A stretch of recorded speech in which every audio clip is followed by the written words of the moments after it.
أعوذ بالله من الشيطان الرجيم بسم الله الرحمن الرحيم والصلاة والسلام على رسول الله وعلى آله وصحبه أجمعين. Assalamu alaikum wa rahmatullahi wa barakatuh. Ya ayyuhal muslimun, le prophète sallallahu alayhi wa sallam nous a informé que pendant qu'on est en prière, il peut arriver en fait que un diable dénommé Khinzab vienne perturber la personne qui est en train de prier. Comment? Tu es en train de prier et tu te mets à te rappeler de certaines choses. Des choses que tu avais complètement oubliées commencent donc à ressurgir dans ta tête.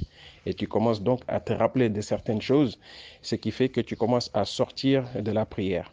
De sorte qu'à un moment donné, tu ne sais plus si tu es en position de sujoud, est-ce que tu as fait ceci, est-ce que tu as récité la Fatiha, est-ce que tu as fait le rukon, tu es complètement perturbé.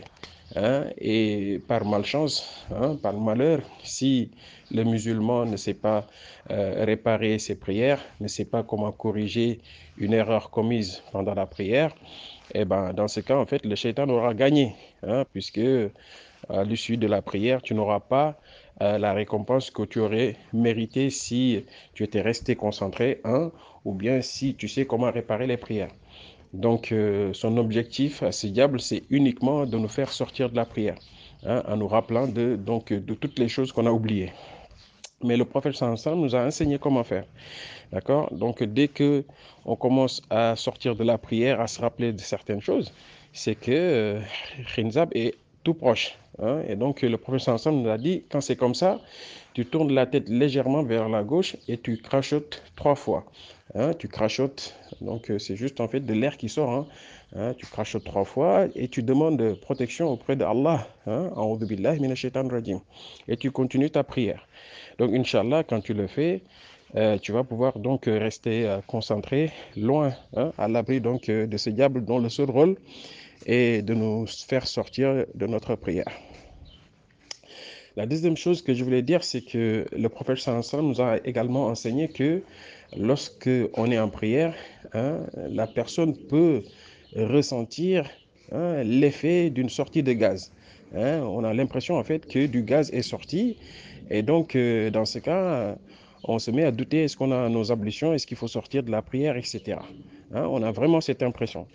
Donc le prophète sallallahu alayhi wa sallam nous dit que à chaque fois que la personne ressent comme s'il y avait une sortie de gaz, eh bien que cette personne continue sa prière comme si de rien n'était. Comme si de rien n'était, sauf lorsque deux cas se produisent.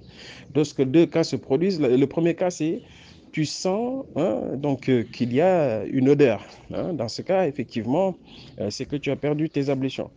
Et le deuxième cas, c'est que tu as entendu un bruit. Dans ce cas, effectivement, tu as sorti, on va dire, du gaz et que donc tu as perdu tes ablutions. Donc, autrement, à l'exception de ces deux cas-là, tu continues à faire ta prière comme si de rien n'était. Donc ça, ce sont les waswas de Shaitan, dont l'objectif, encore une fois, c'est vraiment de nous détourner, de faire que notre prière soit erronée, qu'on rate complètement notre prière, pour donc avoir le moins de hasanat possible.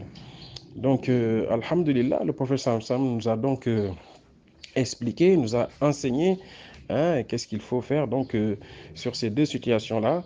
Alhamdulillah Rabbil Alamin, la prière donc c'est l'œuvre la mieux aimée de Allah subhanahu wa ta'ala lorsque celle-ci elle est effectuée à l'heure. Donc il convient donc de prêter une attention très particulière à tout ce qui touche la prière pour savoir comment agir en conséquence.